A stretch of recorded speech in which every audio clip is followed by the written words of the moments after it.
जैसे ही आन्या घर से बाहर निकलती है, सामने माया खड़ी मिलती है, जो जानबूझकर बेबी बम्प दिखाते हुए उसे उकसाने आई होती है। माया सीधे आन्या के सामने राघव के साथ अपनी इंटीमेट फोटोज फेंक देती है और कहती है कि आन्या को उसकी जगह छोड़ देनी चाहिए, लेकिन आन्या शांति से उसे वहां से जाने को कह देती है। पर तभी माया जानबूझकर खुद को नीचे गिरा लेती है और झूठा नाटक करती है कि उसका मिसकैरेज हो गया है और सारा इल्जाम आन्या पर डाल देती है। इसी वक्त घर लौटता है राघव। हालात देखते ही वह बिना कुछ पूछे सीधे माया के पास दौड़ता है, उसे गोद में उठाता है और अस्पताल की तरफ भाग जाता है। रास्ते में वह एक बार भी आन्या की तरफ देखता तक नहीं। यही पल आन्या के दिल की आखिरी उम्मीद भी तोड़ देता है। उसे समझ आ जाता है कि उसका और राघव का रिश्ता अब खत्म हो चुका है। अगले ही दिन आन्या राघव से तलाक की बात करती है, लेकिन राघव प्रॉपर्टी और बिजनेस शेयर नहीं करना चाहता, इसलिए तलाक से मना कर देता है। इतना ही नहीं, वह घमंड से आन्या को आदेश देता है कि वह माया से माफी मांगे। वह धमकी देता है कि माया मिसकैरेज के कारण आधी जान गंवा चुकी है और अगर आगे से ऐसी गलती हुई तो अंजाम बुरा होगा। अपनी धमकी साबित करने के लिए वह वहीं आन्या के वफादार मैनेजर शंकर का हाथ तुड़वा देता है, लेकिन आन्या डरने की बजाय उल्टा राघव को एक जोरदार ओवर शोल्डर थ्रो मारती है। वह राघव को याद दिलाती है कि आज उसकी पहचान, उसका रुतबा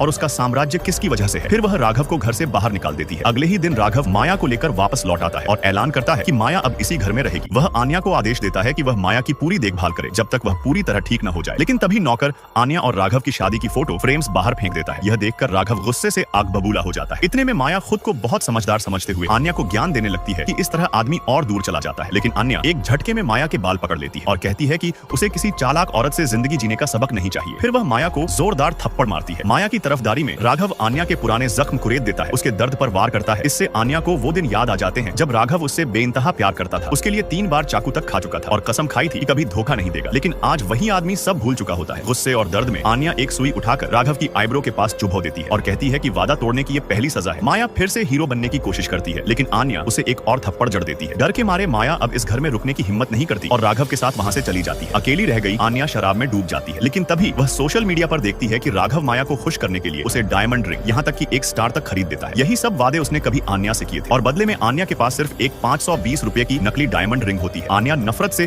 उस रिंग को फेंक देती है। फिर वह शंकर से राघव की कंपनी की हालत पूछती है और पता चलता है कि राघव पर 50 अरब का कर्ज है और उसकी कंपनी सिर्फ आन्या के सप्लायर्स की वजह से चल रही है। तभी आन्या फैसला कर लेती है कि अब एक भी सप्लायर राघव के साथ काम नहीं करेगा। वह राघव को कॉल करती है, लेकिन फोन माया उठाती है। माया जानबूझकर आन्या को तोड़ने के लिए उसे कुछ भयानक सच बताती है। वह बताती है कि आन्या और राघव की पहली रात में आन्या को नशा दिया गया था और उसे राघव के पहले बड़े क्लाइंट को सौंप दिया गया था। जिस मिसकैरेज को आन्या अपनी कुर्बानी समझती थी, असल में राघव ने ही हालात ऐसे बनाए थे, क्योंकि वह जानता था कि बच्चा उसका नहीं था। यहाँ तक कि आन्या के माता पिता की मौत वाला एक्सीडेंट भी टाला जा सकता था। राघव को पहले से पता था कि गाड़ी में खराबी है, लेकिन माया की वजह से वह आन्या को समय पर चेतावनी नहीं दे सका। आन्या तो बच गई, लेकिन उसके माता पिता जलकर मर गए और इसी हादसे के बाद अनजान आन्या राघव से और गहरा प्यार करने लगी। सच जानकर आन्या टूट जाती है, लेकिन उसी पल कसम खाती है कि राघव और माया को उनकी हर साजिश की कीमत चुकानी पड़ेगी। अगले दिन राघव और माया एक चैरिटी इवेंट में पहुंचते हैं।